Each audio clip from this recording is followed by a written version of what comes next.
केंद्रातील सत्तेत विजयाची हॅट्रिक मारण्यासाठी भाजपने कंबर कसली आहे। राज्यनिहाय रणनीती आखून भाजपने आतापासूनच आगामी लोकसभा निवडणुकीसाठी उमेदवारांची चाचपणी करण्यास सुरुवात केली आहे। महाराष्ट्रातही भाजपच्या केंद्रीय नेतृत्वाने आता लक्ष घातलंय। याच पार्श्वभूमीवर येत्या काळात राज्यातील काही आमदारांना लोकसभेचं तिकीट मिळणार असल्याच्याही चर्चा आहेत।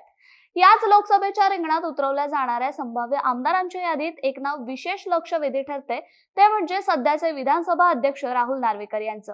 होय, भाजपच्या गटातून राहुल नार्वेकर यांना 2024च्या लोकसभा निवडणुकीत तिकीट देणार असल्याच्या चर्चा आहेत। महाराष्ट्र भाजपने 48 पैकी 45 जागा जिंकण्याचा चंग बांधलाय। याच 45 जागा जिंकण्यासाठी भाजपकडून जुन्या चेहऱ्यांच्या जागी नवीन चेहऱ्यांना संधी दिली जाणार असल्याचं बोललं जातंय।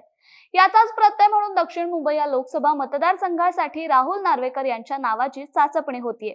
राहुल नार्वेकरच का?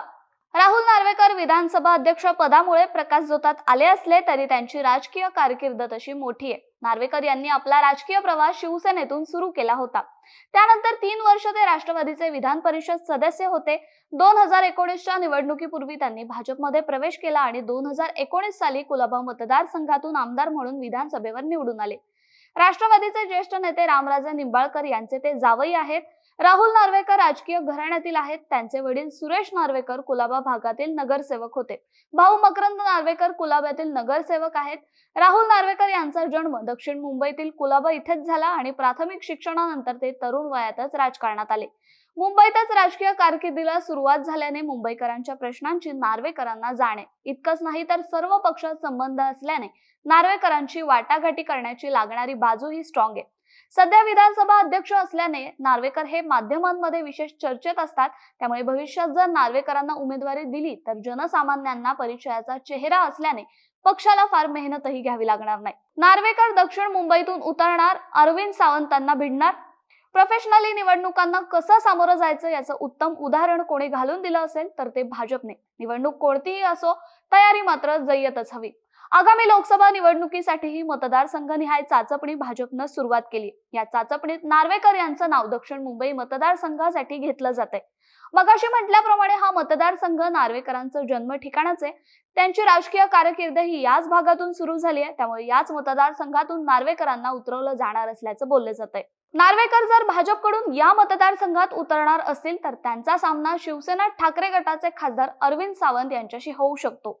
अरविंद सावंत हे या मतदारसंघाचे 2 वेळा खासदार राहिलेत। याशिवाय या मतदारसंघातील 6 पैकी 3 आमदार हे शिवसेनेचे, 1 आमदार काँग्रेसचा आणि 2 आमदार भाजपचे आहेत। शिवसेनेचे 3 पैकी 2 आमदार हे ठाकरे गटात आहेत तर 1 आमदार शिंदे गटात आहेत। त्यामुळे मतदारसंघातील सध्याचे बलाबल पाहता या मतदारसंघात सध्याच्या घडीला परिस्थिती नरम गरमच आहे। सर्वच पक्षांचा या लोकसभा मतदारसंघात प्रभाव असल्याने निवडणूक मारायचीच असेल तर त्यासाठी चेहराही तितकाच स्ट्रॉंग हवा आणि म्हणूनच भाजपने नार्वेकरांच्या नावाला पसंती दिली असल्याचं बोललं जातंय।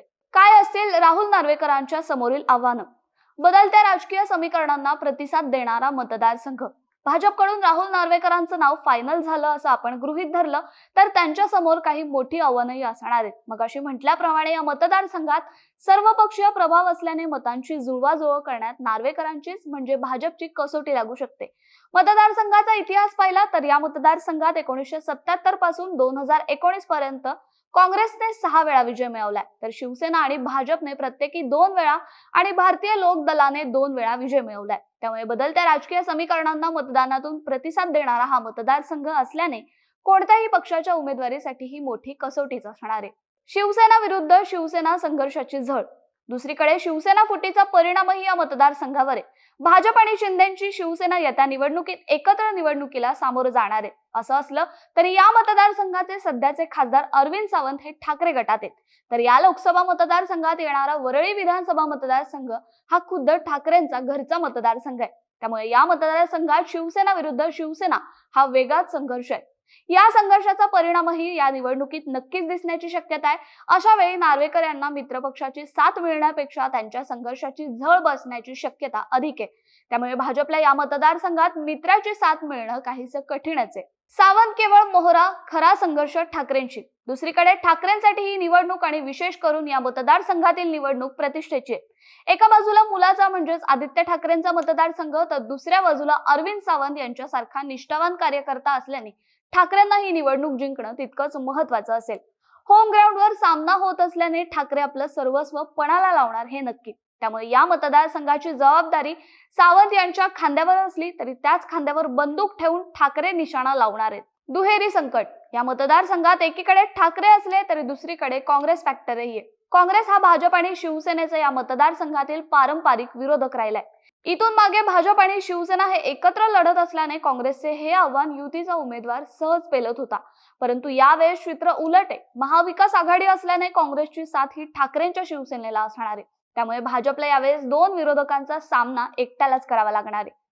सध्या नार्वेकर यांच्या नावाची केवळ चर्चा आहे. अजून तरी भाजपने त्यांच्या नावावर शिक्कामोर्तब केलेलं नाहीये.